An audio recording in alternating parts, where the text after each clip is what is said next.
After a demanding week of fighting deportation in Thailand, a Saudi teen who's granted asylum in Canada has finally landed in Toronto. Rahaf Mohammed al-qunun left her family saying she feared for her life. Well, today she came through these doors here inside Pearson Airport, ready to start a new life in Canada. Welcome to Canada. Joined by Foreign Affairs Minister Chrystia Freeland, the 18-year-old didn't say much, but her smile and sweater with Canada written in bold letters spoke volumes. She also tweeted photos aboard her overnight flight, in one post thanking her supporters for, quote, saving her life. Rahaf wanted Canadians to see that she's arrived at her new home, but she's had a very long and tiring journey.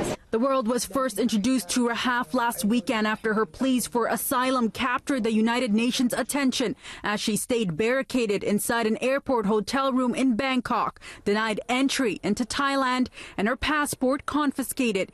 I have no choice.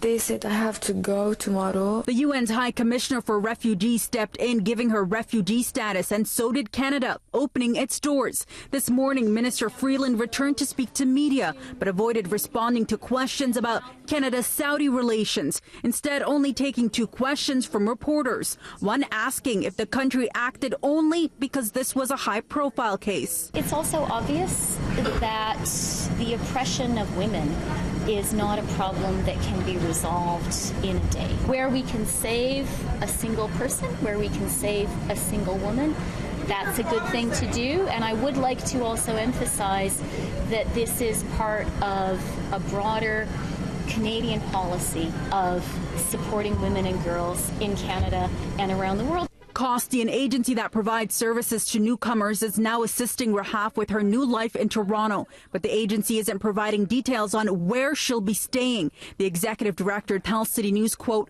"We're concerned for her security given the position she has taken. There are no threats that we're aware of, but nevertheless, we're just being cautious. So it's important we don't disclose her location." The UN's High Commissioner for Refugees, who facilitated Rahaf's arrival to Canada, says it responded swiftly, not because this was a high-profile case, but because a teen was in danger. If they're at risk of being harmed going back to their country of origin, that we need to move quite swiftly to place them out of harm's way. What happens with Rahaf now?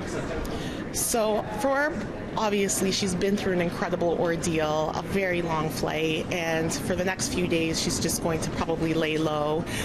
For confidentiality and protection reasons, we can't really disclose next steps for her. But in terms of the process with Rahaf's case or with any other, still has to go through the proper channels in terms of having her claim examined. But I think the key issue I just want to reiterate is that this was an emergency case.